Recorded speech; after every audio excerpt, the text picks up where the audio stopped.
Gloria al Señor. Capítulo 15 del Evangelio según Lucas. Vamos a leer el versículo número 11. Y del 11 leeremos al 32. Gloria a Dios. Los que lo tienen digan amén. Dice la palabra de Dios. También dijo: un hombre tenía 2 hijos, y el menor de ellos dijo a su padre: Padre, dame la parte de los bienes que me corresponde. Y les repartió los bienes. No muchos días después, juntándolo todo, el hijo menor se fue lejos a una provincia apartada, y allí desperdició sus bienes viviendo perdidamente. Y cuando todo lo hubo malgastado, vino una gran hambre en aquella provincia y comenzó a faltarle. Y fue y se arrimó a uno de los ciudadanos de aquella tierra, el cual le envió a su hacienda para que apacentase cerdos.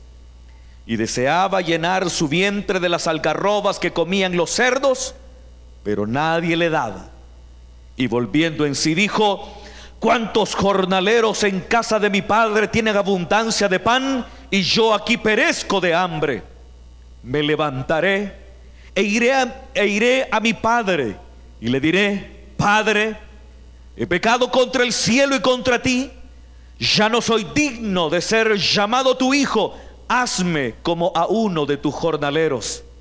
Y levantándose, vino a su padre, y cuando aún estaba lejos, lo vio su padre, y fue movido a misericordia, y corrió y se echó sobre su cuello y le besó. Y el hijo le dijo: Padre, he pecado contra el cielo y contra ti, y ya no soy digno de ser llamado tu hijo. Pero el padre dijo a sus siervos: sacad el mejor vestido y vestidle, y poned un anillo en su mano y calzado en sus pies, y traed el becerro gordo y matadlo, y comamos y hagamos fiesta, porque mi hijo muerto era y ha revivido, se había perdido y es hallado. Y comenzaron a regocijarse. Y su hijo mayor estaba en el campo, y cuando vino y llegó cerca de la casa, oyó la música y las danzas. Y llamando a uno de los criados, le preguntó qué era aquello. Él le dijo: tu hermano ha venido, y tu padre ha hecho matar el becerro gordo por haberle recibido bueno y sano.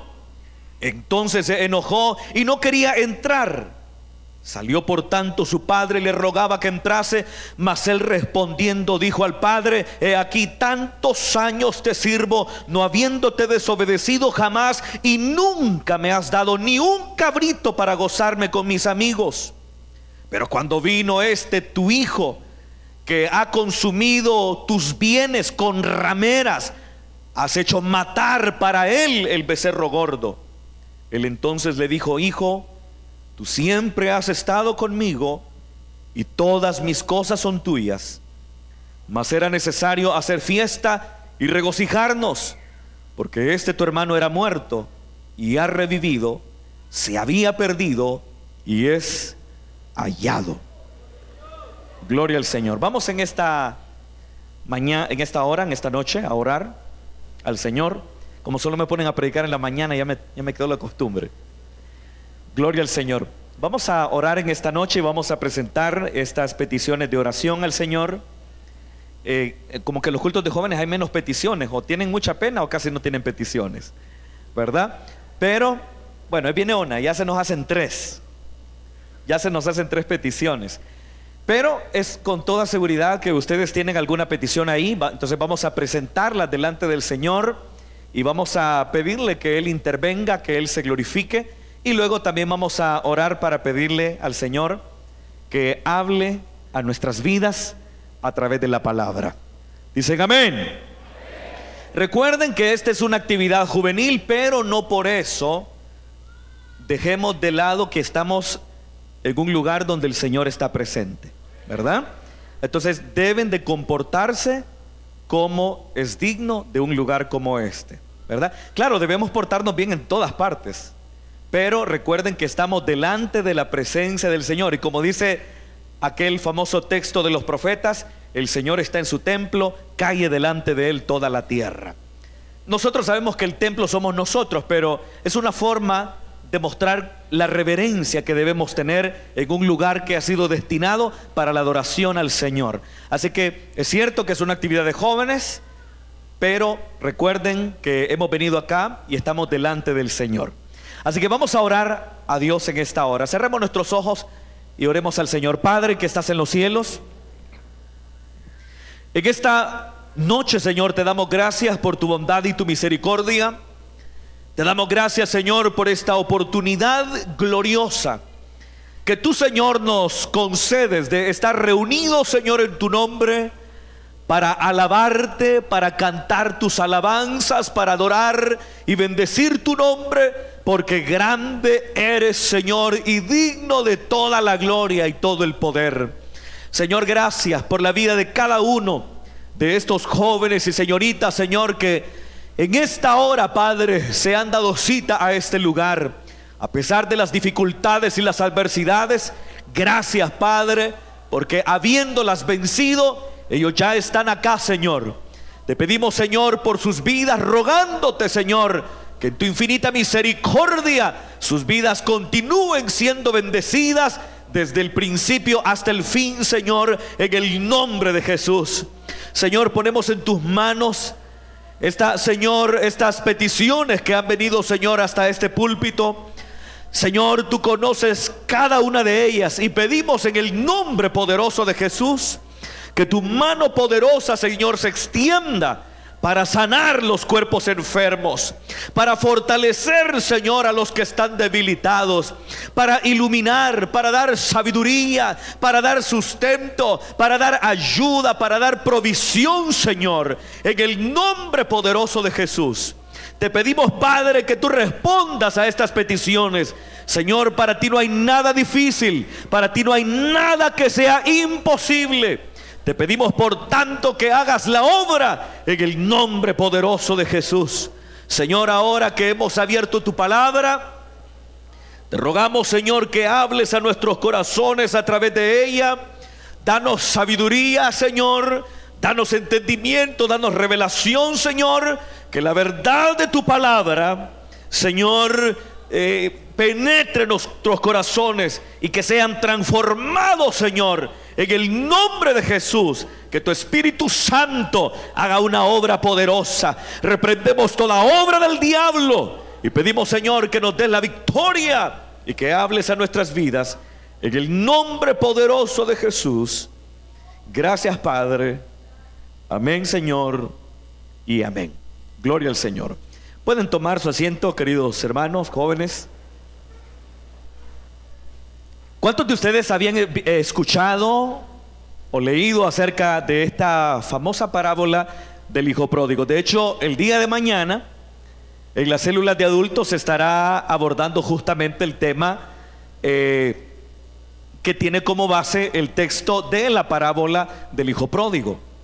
Entonces, todos nosotros, en más de alguna oportunidad, escuchamos alguna predicación que tenía como base esta maravillosa parábola. Una de las características del ministerio de enseñanza de Jesús de Nazaret es que él era un hábil narrador y que de manera impresionante mostraba de forma sencilla al reino de Dios en acción a través de esto que se conoce como las parábolas.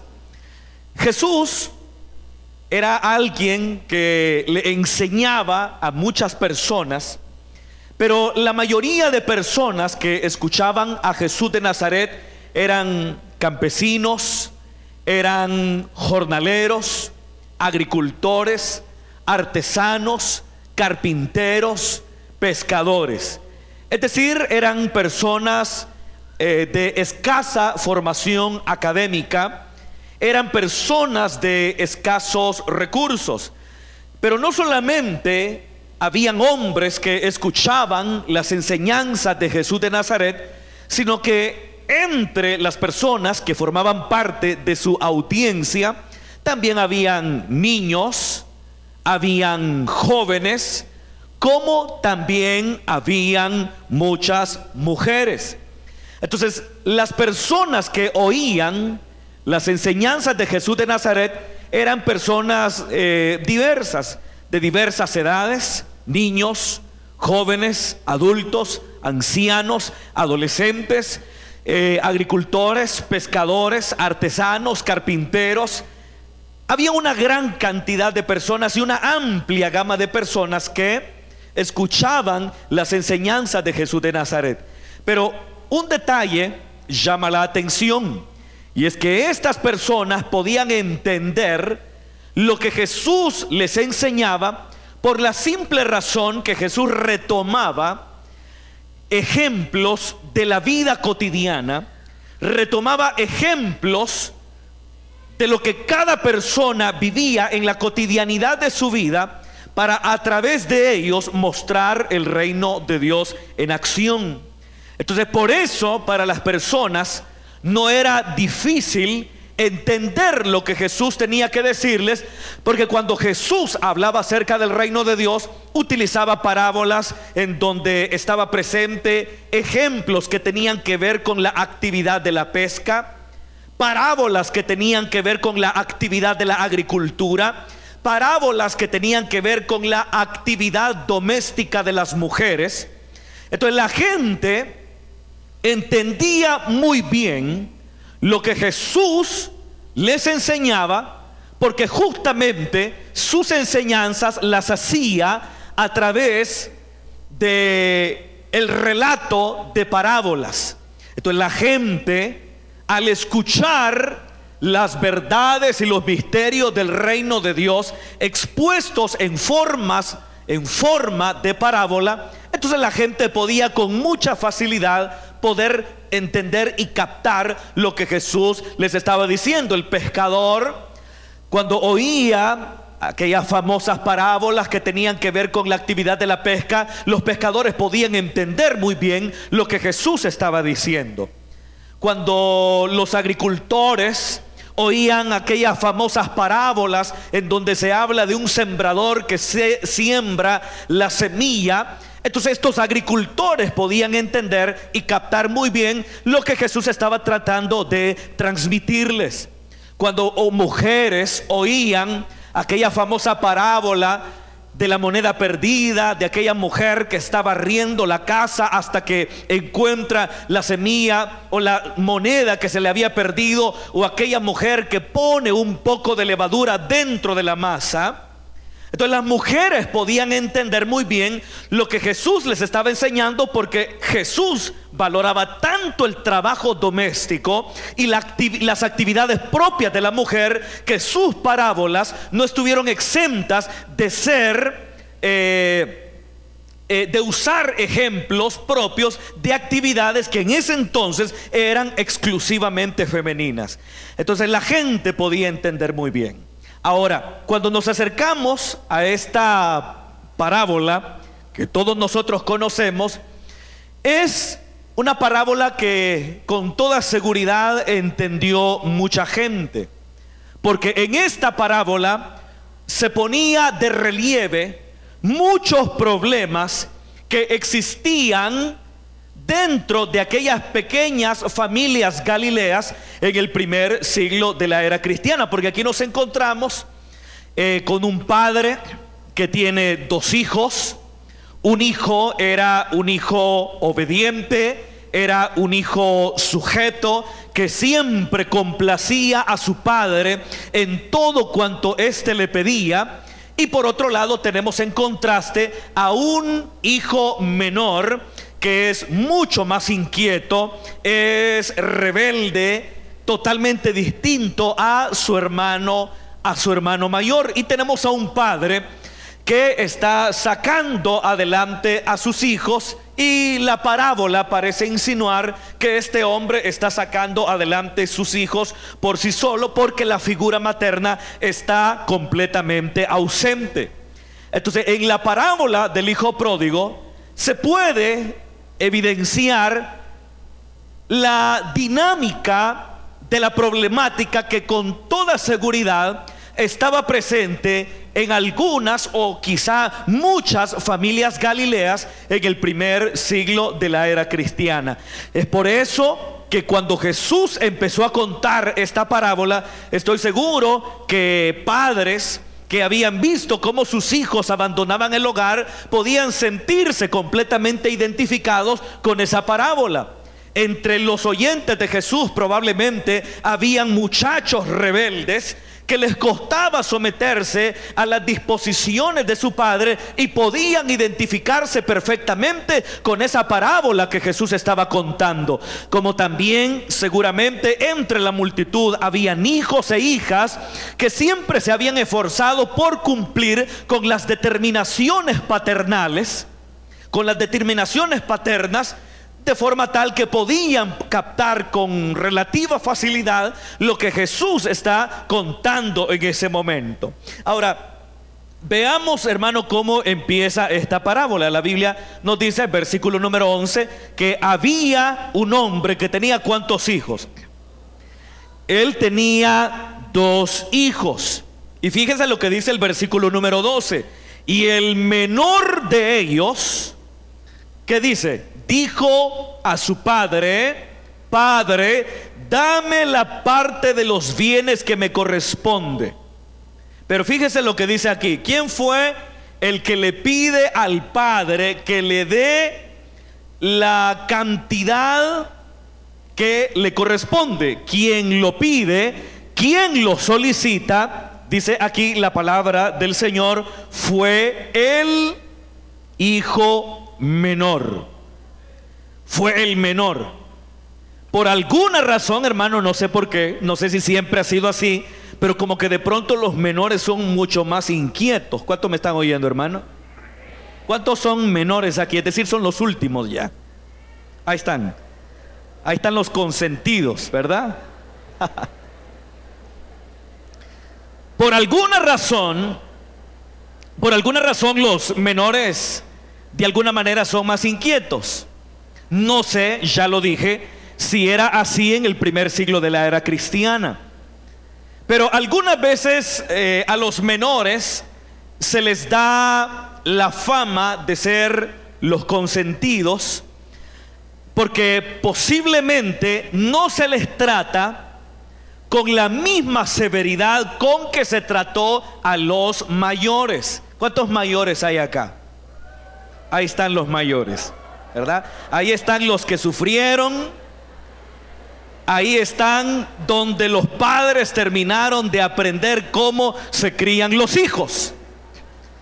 Porque eso es verdad. Ninguno de nosotros vino con un manual debajo del brazo de cómo no tenían que tratarnos. No es como cuando uno compra un televisor, cuando se compra un equipo de sonido, cuando se compra un celular, cuando se compra una plancha, cuando se compra una licuadora. Todos estos aparatos eléctricos siempre tienen un manual del usuario, y en ese manual se contienen aquellas instrucciones elementales que nos llevarán a entender el funcionamiento de ese aparato, como también a evitar aquel tipo de uso que puede dañarlo o que puede perjudicarnos a nosotros mismos. Pero yo les voy a hacer una pregunta a ustedes: ¿cuántos de ustedes venían con un manual?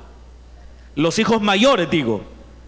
Bueno, de hecho nadie vino con un manual, pero nadie venía con un manual que después, cuando ustedes lo sacaron y estaban a punto de cortar el cordón umbilical, de pronto un médico dijo: momento, todavía falta el manual de instrucciones. ¿Verdad que nadie, ninguno de nosotros vino debajo del brazo con un manual de instrucciones de cómo tenían que tratarnos, de cómo tenían que educarnos, de cómo tenían que guiarnos, cómo tenían que enseñarnos, cómo tenían que disciplinarnos? Ninguno de nosotros vino con un manual del usuario, de un manual para madre, un manual para ser padre. Absolutamente nadie. Y es por eso que quizá muchas veces los hijos mayores se sienten que no fueron tratados de manera equitativa con respecto a sus hermanos menores, porque quizá sus padres eran más jóvenes por un lado cuando los tuvieron a ellos y por ende eran mucho más inexpertos, y esto trajo como resultado que posiblemente no nos dieran el trato que nosotros esperábamos. No es que había falta de amor, amor sí lo había, lo que hacía falta era la sabiduría necesaria para poder criar, para poder educar a un hijo y a una hija. Entonces, pero con el correr del tiempo, como los padres van creciendo, van madurando y se van dando cuenta todos los errores que cometieron con nosotros. Si la experiencia que los padres tienen ahora es porque con nosotros los mayores aprendieron, ¿verdad? Lo que se conoce como prueba y error. Entonces, es por eso que en más de alguna oportunidad posiblemente los hijos mayores se sienten tratados de forma desigual con respecto a sus hijos, a sus hermanos menores. Algunas veces pudiera ser que así sea, y algunas otras veces posiblemente solamente sea un tema de simple percepción personal. Pero el hecho es que aquí nos encontramos frente a un muchacho que ya no se siente completamente tranquilo y cómodo en la casa del padre. Fíjense que de acuerdo a la ley de Moisés, ¿cuánto me están oyendo? De acuerdo a la ley de Moisés, todas las posesiones de un padre, cuando éste moría, obviamente pasarían a propiedad de sus hijos. Pero el hijo mayor siempre recibía una doble porción. ¿Cuánto recibía el hijo mayor? Recibía una doble porción. Así era la cosa. Fíjense que si hoy día probablemente a los menores los tratan con mucha más condescendencia, los tratan quizá con mucho más cuidado, en el Israel de los tiempos de Jesús las cosas eran diferentes. A quien se tenía en alta estima era al hijo mayor. Y de hecho la misma ley de Moisés prescribía que los hijos, el hijo mayor, cuando su padre heredara, tenía que darle una doble porción. En este caso, ¿cuántos hijos tenía este hombre? 2. Entonces, si al mayor le correspondería una doble porción, posiblemente lo que le correspondería sería aproximadamente el 75% de los bienes del padre. En tanto que al menor le correspondería ¿cuánto? El 25%. ¿Cuántos estuvieran ustedes contentos con ese trato si fueran menores? ¿Verdad que no? ¿O cuántos menores se sentirían bien que de la totalidad de la herencia solamente les den una parte muy pequeña? Entonces al mayor le tocarían 3/3 partes, en tanto que al menor le correspondería solamente 1/3 parte, es decir, quizá lo que equivaldría al 25%, en tanto que al hijo mayor se le daría un 75%. Sea injusto o no sea injusto, no es ese el tema, pero las cosas eran así en el antiguo Israel. Entonces no podemos precisar, pero es probable que este muchacho ya no se sentía cómodo en la casa del padre. ¿Quién sabe si ese detalle en la ley de Moisés le causaba a él mucha incomodidad, mucho malestar, mucha molestia, de manera tal que ahora ya no quiere que sea su padre quien administra los bienes que más tarde le corresponderán a él, sino que ahora es él quien quiere administrarlos. Entonces nos encontramos con un hijo menor que es inquieto. Yo no sé si la palabra inquieto describirá a algunos de ustedes, ¿verdad que no? Aquí solo jóvenes quietecitos hay, ¿verdad? Los que están estudiando en conducta siempre llevan 10, ¿verdad? Si no les ponen más es porque ya no hay una ponderación mayor, pero siempre 10, ¿verdad? Bueno, pero este es un muchacho inquieto, un muchacho que se encuentra ya inconforme, ya no se siente tranquilo en la casa del Padre, en la casa del Padre. Fíjese que lo que estamos encontrando en este muchacho son algunas de las características que son propias de aquellos jóvenes que abandonan la casa. Yo les voy a hacer una pregunta, pero no me respondan. Para empezar, no creo que tengan el valor de hacerlo verbalmente. Pero, ¿cuántos de ustedes se han querido ir de la casa más de alguna vez? Bueno, yo les dije que no contestaran.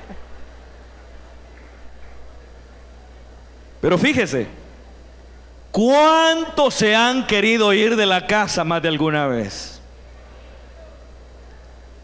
Agarrar el palito, ¿verdad? Con una bolsita en la punta y salir corriendo, salir caminando tipo Abraham. Algunos se creen Abraham, ¿verdad? Porque salió sin saber para dónde iba. Entonces, pero fíjese que este detalle es un detalle que caracteriza a esos jóvenes que de pronto quieren abandonar la casa. Son esos momentos propios de la vida humana, ese momento llamado la adolescencia. Pero qué momento más duro. No nos sentimos tratados con dignidad, no nos sentimos comprendidos por nuestros padres, sentimos que son injustos con nosotros, sentimos que tratan mejor a uno de nuestros hermanos por diferentes razones, porque posiblemente es el hermano que siempre saca buenas calificaciones, es el hermano que siempre destaca en los deportes, es el hermano que siempre obedece todas las instrucciones. Y como algunos salieron inquietos y que cuestionaban todo, entonces de pronto sienten que sus padres, consciente o inconscientemente, los están marginando y les están asignando un papel secundario dentro de la dinámica familiar en la interacción de padres con respecto a sus hijos. Entonces llega un momento en que se sienten marginados. ¿Cuántos se han sentido marginados?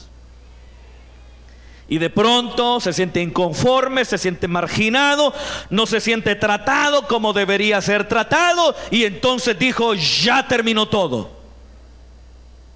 Esta lavada de trastes es la gota que derramó el vaso. Entonces ustedes dicen: me voy. ¿Dónde se ha visto que hayan jóvenes lavando trastes? Así que hasta aquí llegué. Y según ese muchacho cree que el mundo se va a detener porque él se va a ir. Pero el hecho es que está inconforme ya. Ya no se siente tranquilo, ya no se siente cómodo. Y empieza a gestarse en su corazón la semilla de la rebelión, de la rebeldía. Porque cuando nosotros nos sentimos marginados, excluidos, maltratados, cuando nos sentimos objetos de un trato desigual con respecto a nuestros padres, ¿cuál es la reacción que generalmente como seres humanos adoptamos? La reacción de la rebeldía. De la rebeldía, es decir, empezamos a rebelarnos con el propósito de llamar la atención de nuestros progenitores. Como leí en un libro alguna vez, que hay jóvenes que prefieren portarse mal y así llamar la atención de sus padres, aun cuando esa llamada de atención implique un castigo, a pasar completamente desapercibido. Es decir, que si a un joven le ponen a escoger entre: ¿quieres pasar desapercibido por tus padres o quieres llamar la atención de ellos? Aunque sea por tu mala conducta, aunque sea porque van a castigarte, probablemente muchos jóvenes dirán: prefiero llamar la atención de mis padres por mi mala conducta a que me sigan ignorando. Entonces de pronto ahí habrá muchos jóvenes que se están rebelando contra sus padres. Ya no acatan instrucciones, ya no obedecen ninguna clase de indicación, y empieza a gestarse en su corazón esa semilla de la rebeldía que muchas veces nos lleva a incluso ser impertinentes con nuestros padres. Porque fíjese, ¿qué fue lo que este hijo menor le dijo a su padre? Dame la parte que me corresponde, dame la parte de los bienes que me corresponde. ¿Por qué digo que este muchacho empezó a actuar de manera impertinente? Porque los padres heredaban a sus hijos hasta que ellos, ¿qué? ¿Hasta cuándo? ¿Hasta cuándo? Hasta que ellos morían. Entonces desde el momento en que este muchacho le está diciendo a su padre, dame la parte de los bienes que me corresponde, es casi como que está dando por muerto a su padre.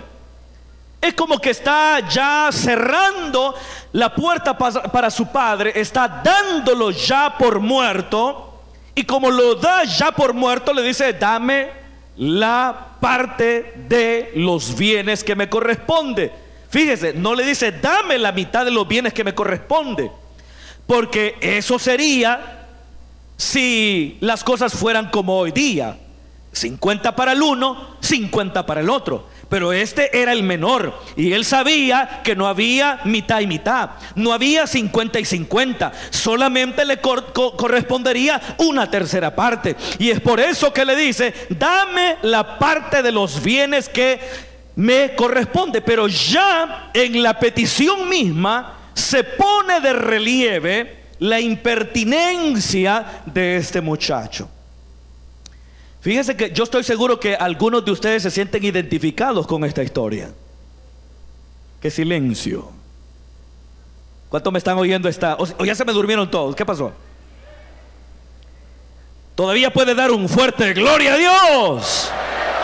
Pero fíjese, yo creo que más de alguno se siente identificado. Ahí están pensando, ¿verdad? ¿Seré yo, Señor? Ahí están pensando, bueno, igualito. Rebelde, inquieto, impertinente. Y le pide a su padre que le dé los bienes que le corresponden. Pero fíjese, el padre era un padre condescendiente. Una característica muy distinta de los padres judíos del primer siglo de la era cristiana, ya que la cultura judía era una cultura patriarcalista. Entonces, ver padres condescendientes, comprensivos y amorosos como el padre de este muchacho no era algo que pudiera verse con regularidad.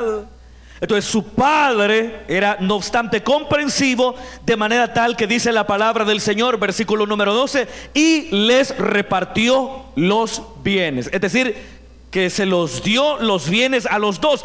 No solamente se lo dio a uno, no dice y le dio la parte que le correspondía, no dice y le dio sus bienes a su hijo menor, sino que dice y les repartió sus bienes. Es decir, que se lo dio a ambos.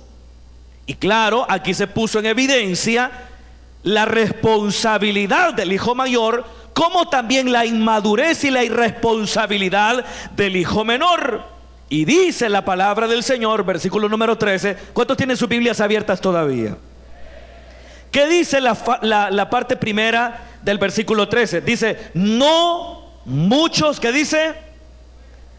Una vez más, digamos, no muchos días, no muchos días después. Vea usted, cuando el padre les reparte los bienes, yo le voy a hacer una pregunta. ¿Este muchacho se fue inmediatamente de la casa? Pregunto, ¿se fue este muchacho con la parte de los bienes que le correspondía de forma inmediata de la casa del padre? ¿Se fue o no se fue? No se fue. ¿Dónde se quedó?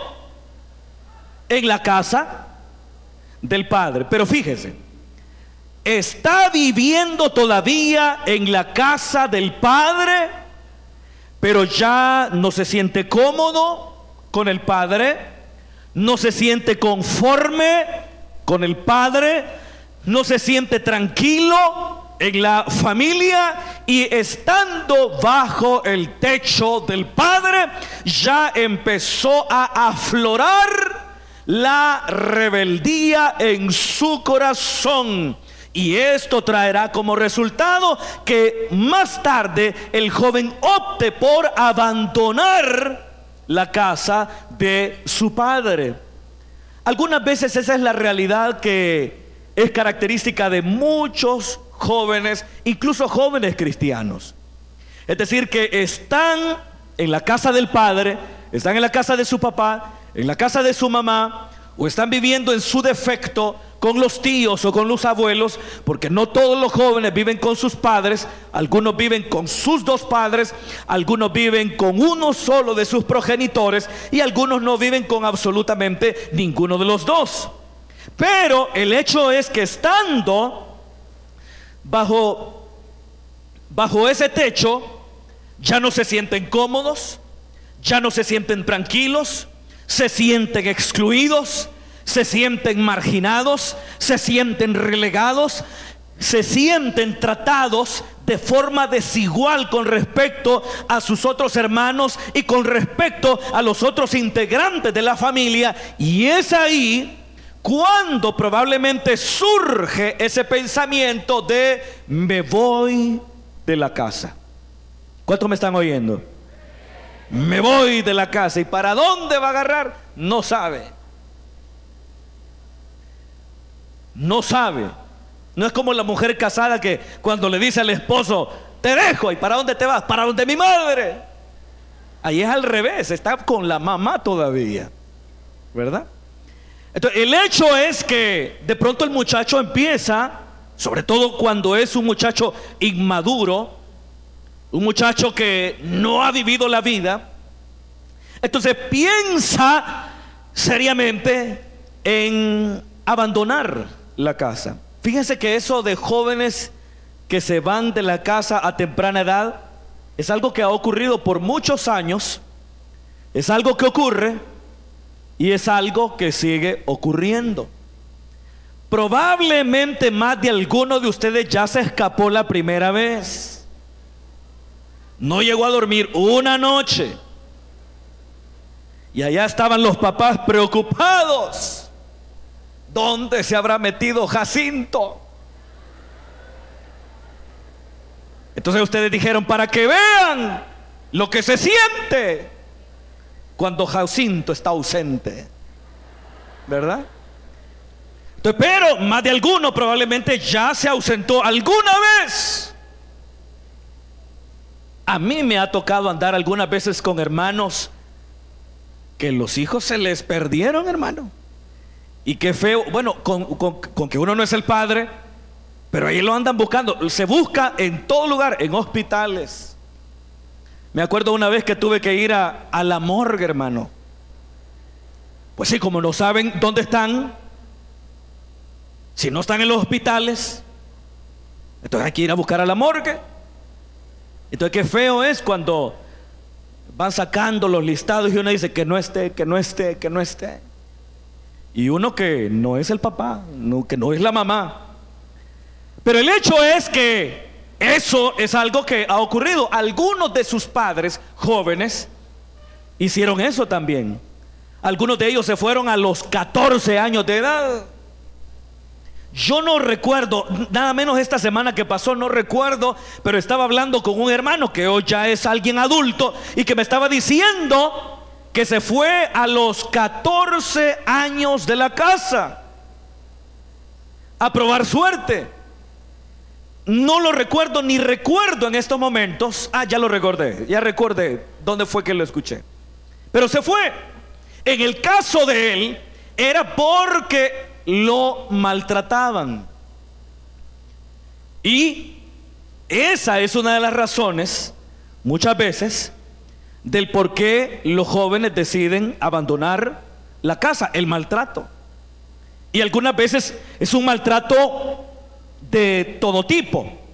Maltrato verbal, es decir, hay palabras muy fuertes, palabras altisonantes, palabras soeces incluso, que se le dicen al muchacho, al joven, a la señorita, supuestamente para hacerle entender, pero nadie entiende cuando se falta al respeto a nuestra dignidad.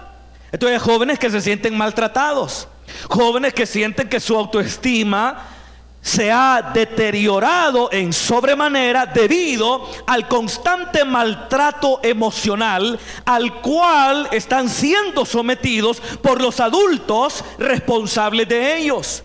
Les dicen que son inútiles, les dicen que son tontos, les dicen que no sirven para nada y una gran cantidad de cosas que jamás deberían decírsele a una persona y mucho menos a un hijo y una hija. Entonces llega un momento en que el muchacho decide irse porque ya no está dispuesto a seguir tolerando ese tipo de maltrato, que ya lo dije, puede ser verbal, puede ser también un maltrato físico y en el peor de los casos un maltrato hasta de tipo sexual.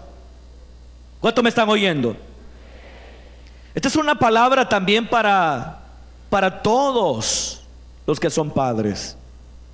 Es decir, que sepan tratar a sus hijos. ¿Cuántos están oyendo esta noche? Que sepan tratar a sus hijos. Por eso dice la palabra del Señor: padres, no exasperen a sus hijos para que no se desalienten.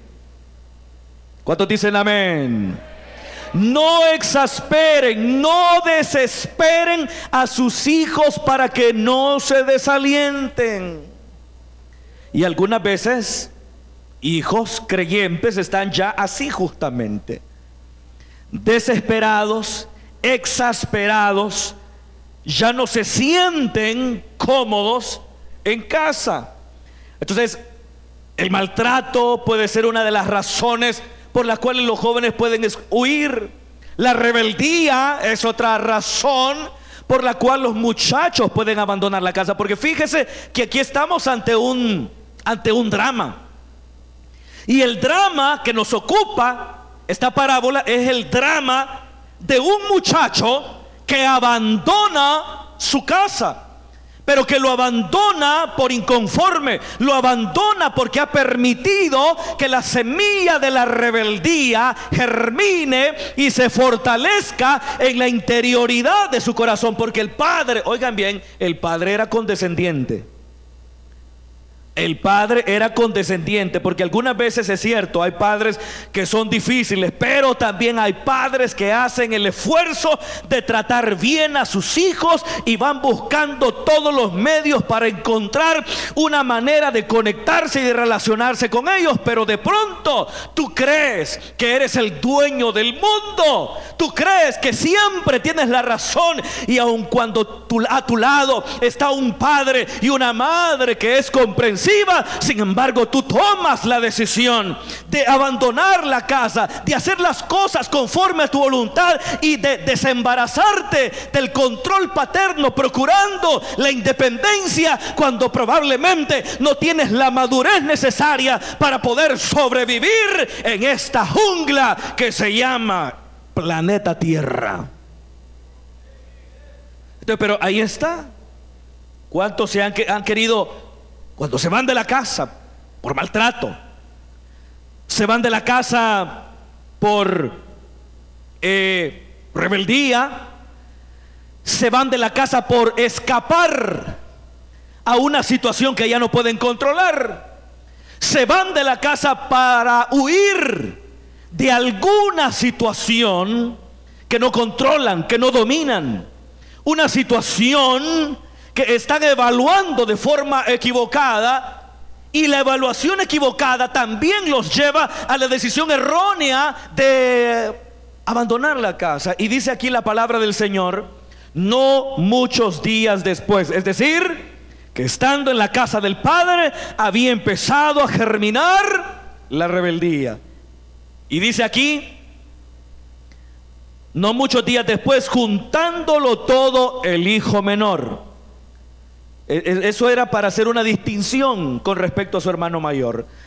Juntándolo todo, el hijo menor se fue lejos a una provincia apartada y ahí desperdició sus bienes. ¿Qué dice, hermanos? Viviendo, ¿cómo vivía? Viviendo perdidamente. Claro, era un muchacho inexperto.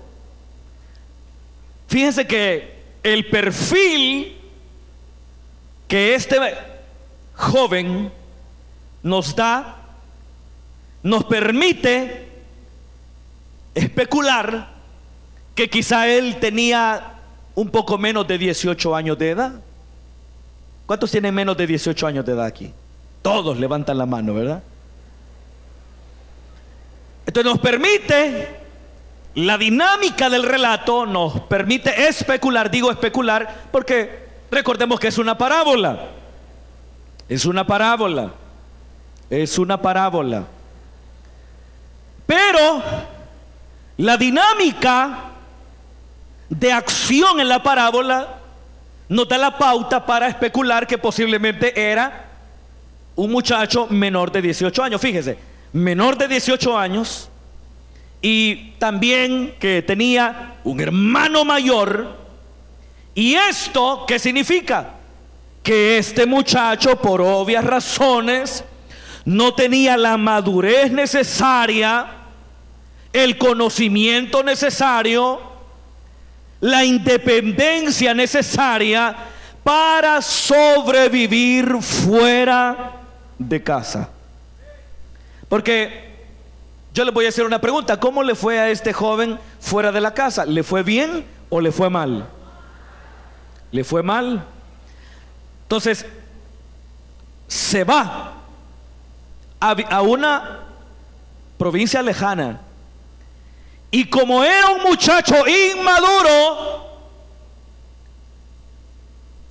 no podía tampoco manejar su propio dinero. Imagínense ustedes, se quieren ir de la casa y ni siquiera pueden manejar el poco dinero que ustedes reciben. Nomás reciben algo a comprar saldo, ¿verdad? Para estar llamando. Es que hoy hay quíntuple saldo, hoy hay triple saldo. Esto es de Dios, ¿verdad?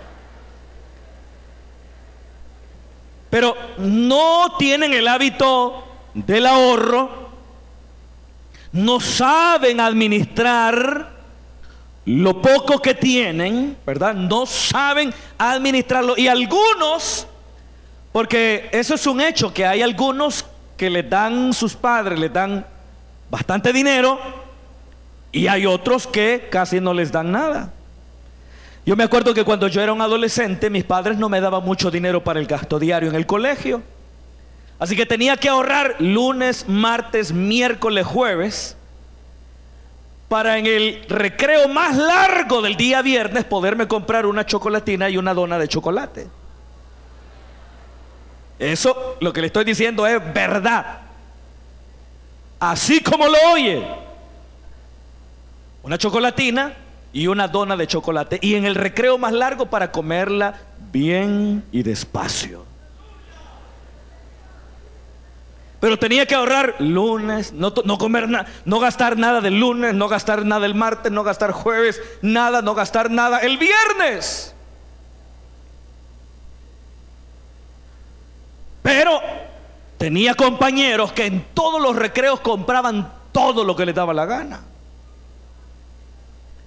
Entonces, hay algunos que no tienen y son malos administradores, y hay algunos que tienen y también son malos administradores. Y si no, ¿cuántos de ustedes han cultivado el hábito del ahorro? ¿Cuántos por lo menos tienen un cuchito con 3 monedas de 25 al menos?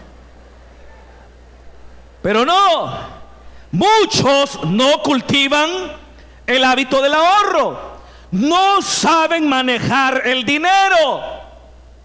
Y si no saben manejar el dinero, ¿cómo creen que van a sobrevivir fuera fuera de casa. Porque este muchacho, yo le voy a decir algo, ¿pudo manejar bien sus bienes este joven? ¿Qué dicen ustedes? ¿Pudo este muchacho administrar de manera adecuada, equilibrada y razonable la parte de sus bienes que el padre le dio ante su petición? La respuesta categórica es no, porque dice la Biblia que todo lo desperdició viviendo perdidamente y gastándolo, como su hermano mayor dijera más tarde, en rameras. Es decir, que era un muchacho sin control, era un muchacho que no sabía administrar sus posesiones, y no obstante su inmadurez, él sale de la casa, se independiza, se libera del control paterno, pero el problema es que no tiene la madurez necesaria para poder sobrevivir allá afuera. Y por eso es que esta porción de la palabra del Señor dice que él lo malgastó todo. No lo gastó, lo malgastó. Lo malgastó, dice la Biblia, todo. Lo malgastó todo. Fíjense qué tremenda la situación. Y dice, versículo 14, y vino una gran hambre en aquella provincia. ¿Y qué dice? Y comenzó a faltarle. Claro, había una mala decisión. Y ahora este muchacho empieza a sufrir las consecuencias de una mala decisión. Y vino hambre, y dice la Biblia que se fue a arrimar a un ciudadano de aquel lugar y le dio un trabajo que era ignominioso para los judíos, es decir, un trabajo en el que tenía que tener acercamiento a los cerdos. Usted recuerde que la ley de Moisés prescribía que el cerdo era un animal inmundo. Ya sabían eso, ¿verdad? La ley de Moisés prescribía que el cerdo era un animal inmundo. Entonces los judíos no criaban cerdos, no apacentaban cerdos. Los judíos no utilizaban nada que tuviera que ver con los cerdos, porque de acuerdo a la ley de Moisés, el cerdo era un animal inmundo. Y ahora aquí nos encontramos con un muchacho que está pagando las consecuencias de su inmadurez, que está pagando las consecuencias de su mala administración, que está pagando las consecuencias de su rebeldía, de forma tal que desciende al punto más bajo al cual podía descender un hombre judío en aquella época. Toca fondo. Y fíjese, estaba tan mal pagado que incluso, ¿qué dice la Biblia? Quería saciar su vientre ¿con qué? Con las algarrobas de los cerdos. Es decir, mal pagado. ¿Cuánto me están oyendo a esta hora? ¿Tú crees que en un mundo como el que nosotros tenemos vas a salir adelante solo con 9º grado? ¿Cuánto me están oyendo? Más de alguno dirá, yo con mi 9º voy a conquistar el mundo. O alguno dirá, nomás llegue a 6º me independizo. ¿Verdad? Si ahora hasta para ir a barrer a una oficina necesitan que sea bachiller, ¿verdad? Y dice, aquí está la escoba, pero muéstreme el título. Y ahí va usted con su título de bachiller para ir a barrer. Yo no estoy diciendo que ese trabajo sea indigno, de ninguna manera. Pero estoy seguro que muchas personas que trabajan en eso son conscientes que si hubieran tomado decisiones, fueran otras las realidades que estuvieran viviendo. Pero el trabajo dignifica al hombre siempre y cuando sea honesto. Los que creen eso digan amén. dignifica. Pero el hecho es que un joven inexperto que toma una decisión equivocada va a tener dificultades para sobrevivir. Y esto los pone en una situación de vulnerabilidad, en el sentido que pueden encontrar a personas que pueden aprovecharse de ellos. ¿Cuántos me están oyendo? Miren, por ejemplo, voy a irme a un extremo muy lamentable, el tema de la trata de blancas, es decir, personas que se la llevan, jovencitas tal vez, que buscando suerte, llegan a algún lugar donde supuestamente están solicitando personas, se van de la casa con sueños, con ilusiones, y posiblemente caen en las garras de personas que trafican con seres humanos, que trafican con mujeres. ¿Y cuántas mujeres hoy día, mientras ustedes están acá, miren, cuántas niñas de 13, 14, 15 y 16 años en estos mismos momentos que nosotros estamos en la iglesia están siendo prostituidas en Guatemala, en México? ¿Me están oyendo? Mientras ustedes están acá, por ejemplo, en el caso de las señoritas felices y contentas, que están con sus amigos, con sus hermanos en la fe, que ya están pensando dónde se van a reunir para el receso y luego regresar a casa y acostarse un rato y dormir. Hay jovencitas que en estos momentos están viviendo una triste y lamentable realidad. ¿Pero por qué? Porque la decisión que tomó el pródigo, una mala decisión, puede potenciar las posibilidades que lleguemos a caer bajo la influencia de alguna persona que quiera aprovecharse de ustedes. Y claro, no estudiaron, porque no quisieron estudiar. No quisieron estudiar. Siempre quisieron hacer lo que querían, siempre quisieron hacer lo que les daba la gana, nunca quisieron obedecer, nunca hicieron caso. Nunca se prepararon, nunca estudiaron. Entonces, ¿qué pueden hacer? Entonces, eso fue lo que le pasó a este muchacho, que estaba viviendo, como dice la Biblia, de arrimado. ¿Cuántos están oyéndome en esta hora? De arrimado. Y encima de eso, tan mal pagado, que no se alimentaba bien, de forma tal que incluso quería llenar su vientre con las algarrobas que comían los cerdos, pero dice la Biblia, nadie le daba. En otras palabras, no es que él por los escrúpulos no comía, porque el hambre era tal que los escrúpulos quedaron fuera. Si no se llenaron sus entrañas, su vientre con las algarrobas de los cerdos, es porque nadie le daba. Es que miren, el mundo allá afuera es cruel. ¿Cuántos me están oyendo? El mundo allá afuera es cruel. Es cruel. Es duro. Y este joven, este adolescente rebelde, inquieto, inconforme, que creyó que con dinero podía conquistar el mundo y que podía llegar lejos, llega a un punto bajo. Tuvo amigos mientras tuvo dinero, pero cuando el dinero se acabó, también se fueron los amigos. El mundo es cruel. Pero fíjese que llega un momento en que este muchacho toma la decisión de volver. ¿Cuántos dicen amén? Toma la decisión de volver, es decir, reflexiona y se da cuenta que las condiciones en las que vivía con su padre, ahora él lo ve de otra manera. ¿Cuántos me están oyendo?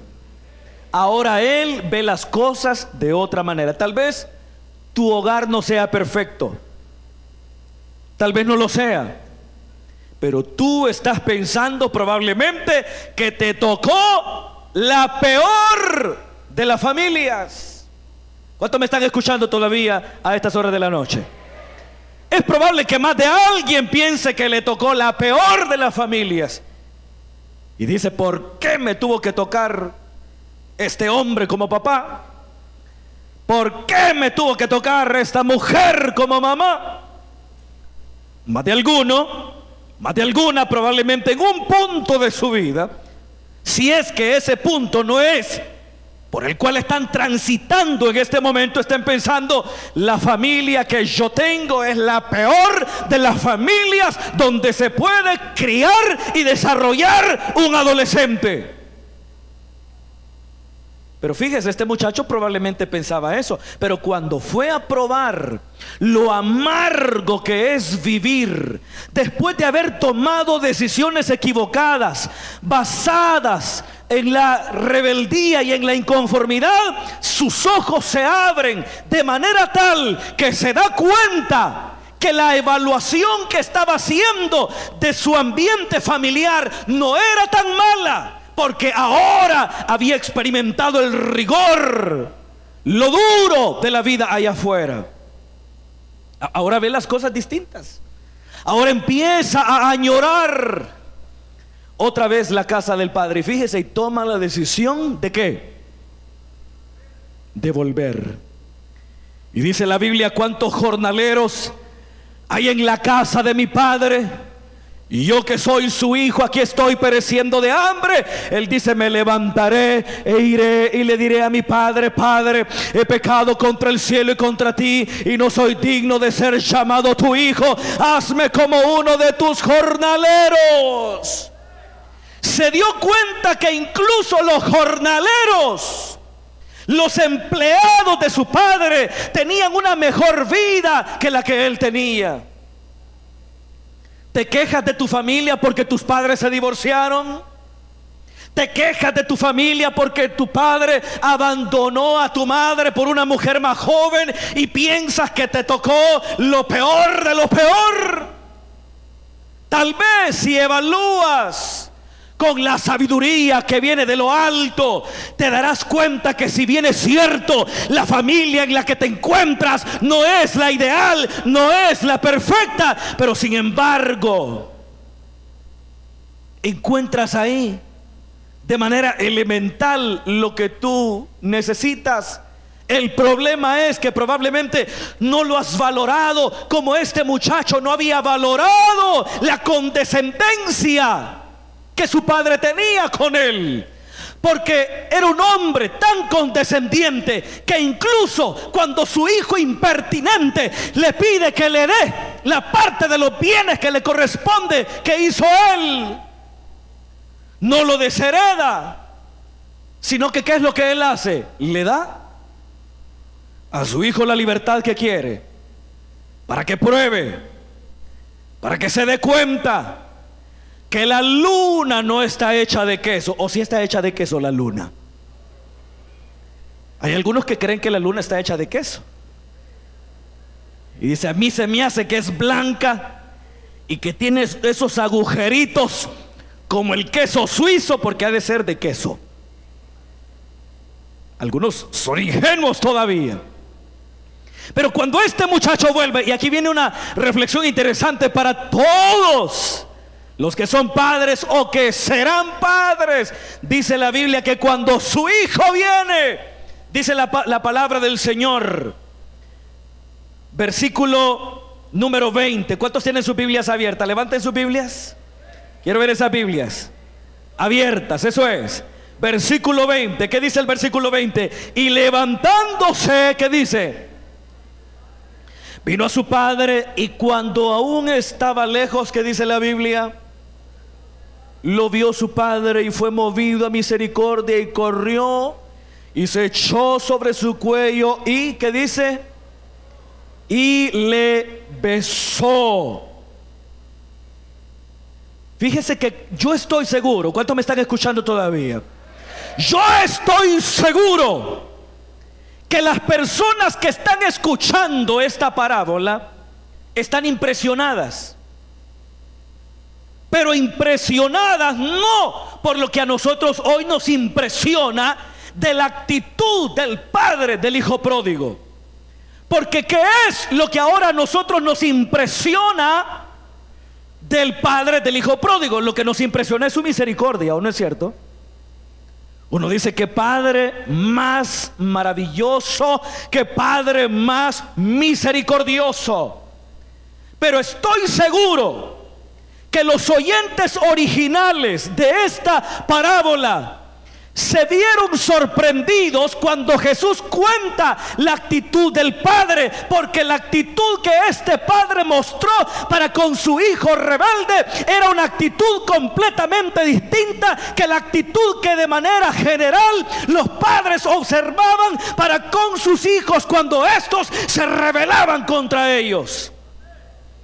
Estoy seguro cuando Jesús está contando esta parábola, todos están diciendo: qué hijo más malo, ojalá su padre lo castigue, ojalá su padre lo discipline, ojalá que el juicio divino venga sobre él a causa de su intolerancia, a causa de su rebeldía. Y mientras Jesús está contando la parábola y mostrando cómo este hijo rebelde está tomando el camino de regreso a la casa del Padre, estoy seguro que muchos de los que estaban oyendo a Jesús estaban a la expectativa, viendo cuál sería la reacción radical y disciplinaria que el Padre tomaría con ese hijo rebelde, con ese hijo inconforme, con ese hijo impertinente, con ese hijo que lo había deshonrado.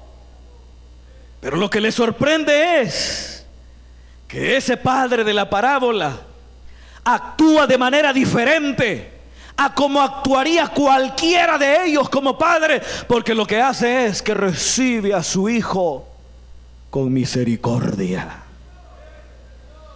Qué difícil es cuando un hijo falla. ¿Me están oyendo, padres que están acá?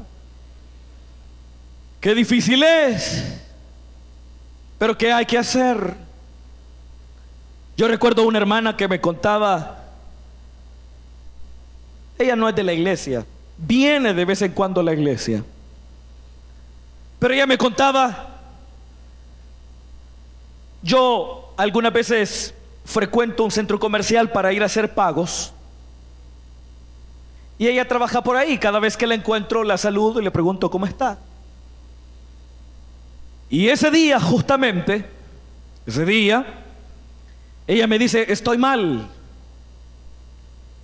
Mi hija, 15 años, se me fue por creo que 3 o 4 días, en los cuales ella no supo absolutamente nada de ella. Y dice que ese día justamente que yo lo estaba saludando y hablando con ella, ella me dice: hermano, hoy cuando me venía por el trabajo, ella llegó, tocó la puerta y me dice, bueno, ella había tenido tristeza, dolor, lágrimas, rabia, de todo. Pero cuando su hija aparece, porque usted sabe que hoy que un joven se desaparezca, dadas las circunstancias de nuestro país, generalmente la mente vuela para ubicarse en el escenario más negativo. Por tantos jóvenes que desaparecen, ¿o no es verdad? Tanto joven que desaparece. Entonces ella dice que lo único que hizo fue abrazarla, 15 años, y le dijo: hija, bienvenida, cuando venga del trabajo vamos a platicar. Y ella me dice: hermano, hoy tengo que hablar con mi hija. ¿Qué tengo que hacer? Tengo que castigarla, tengo que maltratarla, tengo que echarla otra vez de la casa, tengo que exigirle que me diga exactamente lo que ella hizo durante todo ese periodo de tiempo que estuvo ausente de casa. Y yo le digo: tranquila, siéntese con ella, no le exija decir nada que ella no esté preparada para decir. Todo tranquilo. Pregúntele qué pasó. Dialoguen, hablen. Ya pasó algún tiempo de eso. Hace poquito la encontré otra vez y le digo, ¿cómo va todo? Y me dice, hermano, las cosas van muy bien. Las cosas van muy bien. Algo falló. Algo falló. Algo falló, pero no hay nada que los padres no podamos hacer para intentar, si nos equivocamos, acercarnos a nuestros hijos y dialogar y perdonar, y por qué no también pedir perdón. Y este padre recibe a su hijo, a pesar de que su hijo viene quebrantado, humillado, reconociendo lo que no había querido reconocer durante toda esa etapa de la vida en la que su mente estuvo dominada por la rebeldía, la insensatez y la impertinencia. Ahora piensa diferente. Y dice la Biblia que llega hasta donde está su hijo, y dice la Biblia que lo vio su padre de lejos, fue movido a misericordia y corrió. Y corrió y se echó, dice la Biblia, sobre su cuello y le besó. Y dijo, hagamos fiesta, porque mi hijo había muerto, pero ahora ha resucitado. ¿Cómo actuaríamos la mayoría de nosotros ante un hijo así? ¿Cuántos me están oyendo? ¿Cómo hubiéramos actuado? Pero el ejemplo del padre del pródigo, y con esto estoy terminando ya, es un ejemplo perfecto de cómo Dios actúa. ¿Cuántos dicen amén? Es un ejemplo perfecto de cómo Dios actúa. Por eso Jesús presenta la conducta del padre de esta parábola como una conducta que representa de manera fidedigna el actuar de Dios para con el pecador. Y empieza una gran fiesta, pero el problema es que ahí viene el hijo obediente, el que siempre estuvo en la casa. ¿Cuántos de ustedes son los hijos obedientes? Ahí están todos, yo sabía. Ahí están todos los obedientes. Los que no vinieron hoy son los rebeldes, ¿verdad? Se quedaron durmiendo en la casa. Hoy solo vinieron los obedientes. Pero ¿qué pasa? Este muchacho se siente mal porque su padre está tratando con benevolencia a su hermano menor, a su hermano rebelde que había perdido, había desperdiciado toda la herencia, la parte de la herencia que le correspondía, que todavía continuaba siendo del padre. Y fíjese que, y con esto ya estoy casi terminando, no dice mi hermano, sino que le dice tu hijo. Vamos a ver dónde está esa parte. Si me acompañan tal vez, ahí está, versículo 30. Pero cuando vino tú, que dice, no dice cuando vino mi hermano, sino como dice, cuando vino tu hijo. ¿Cuántos han hablado así de sus hermanos? No le dicen mi hermana, sino que dicen tu hija, ¿verdad? Como que si no fueran hermanos. No dice mi hermano, sino que dice mira lo que está haciendo tu hijo, tu consentido, el niño bonito, tu hijito, el hijín, como decían en la década de los 80 los políticos, el hijín, tu hijo. El celo que siente el hijo que siempre fue obediente. Yo quiero decirles a los jóvenes que siempre han sido obedientes, que encuentren en la obediencia toda la recompensa que ustedes esperan. Es decir, en la satisfacción que se origina en la obediencia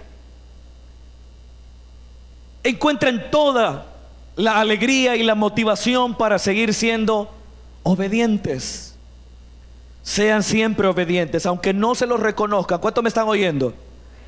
Sean siempre obedientes, aunque no se los reconozcan, aunque probablemente todo, porque es un hecho que cuando un hijo es obediente, los padres dan por sentada la obediencia.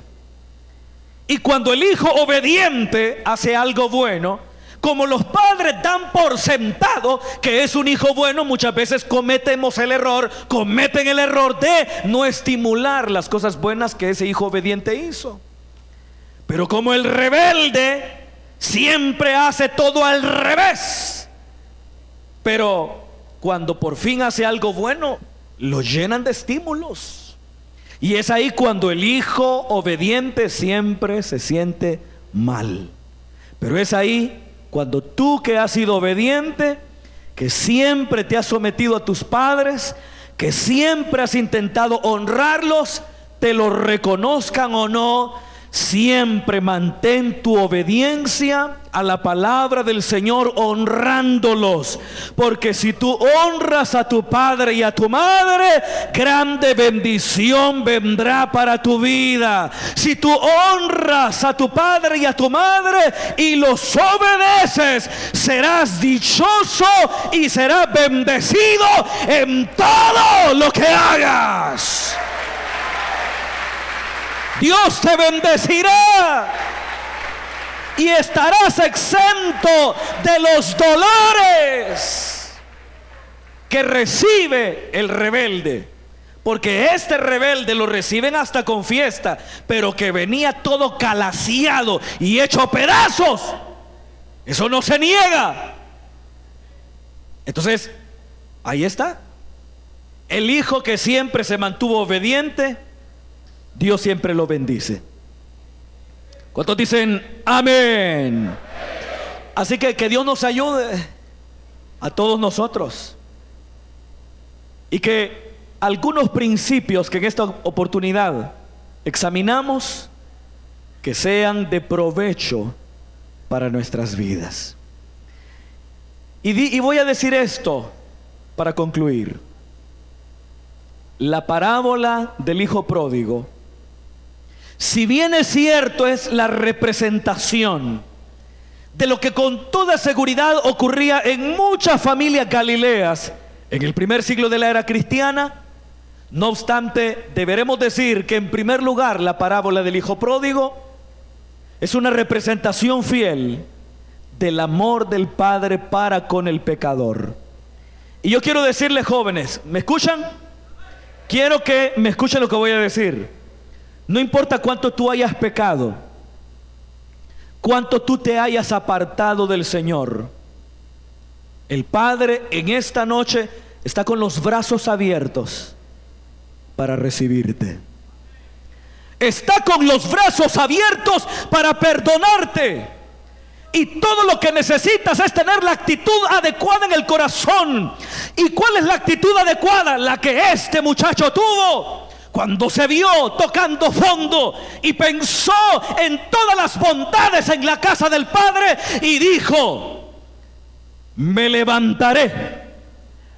Oiga bien, me levantaré e iré a mi padre y le diré: Padre, he pecado contra el cielo y contra ti, y no soy digno de ser llamado tu hijo. Y si tú en esta noche te levantas y dices: he pecado contra el Señor, he desobedecido al Señor, he sido rebelde a la palabra del Señor, pero ahora me levantaré e iré a Él. Yo quiero decirles, mis queridos jóvenes y señoritas, en esta noche, que el buen pastor tiene los brazos abiertos, listos para estrecharte en su pecho, para perdonar todos tus pecados, porque aunque tus pecados fueren rojos como la grana, o fueren rojos como el carmesí, serán emblanquecidos por la sangre bendita que fue derramada en el Gólgota para perdonar nuestros pecados. Él nos puede perdonar en esta hora. Él nos ve en esta hora con compasión y con misericordia. Lo único que tienes que hacer es abrir tu corazón y pedir al Señor su perdón. Vamos a orar en esta hora. Dentro de un momento vamos a orar unos minutos. Dentro de un momento vamos a orar unos minutos. Pero antes que llegue ese momento, yo quiero hacer un llamado a todos jóvenes.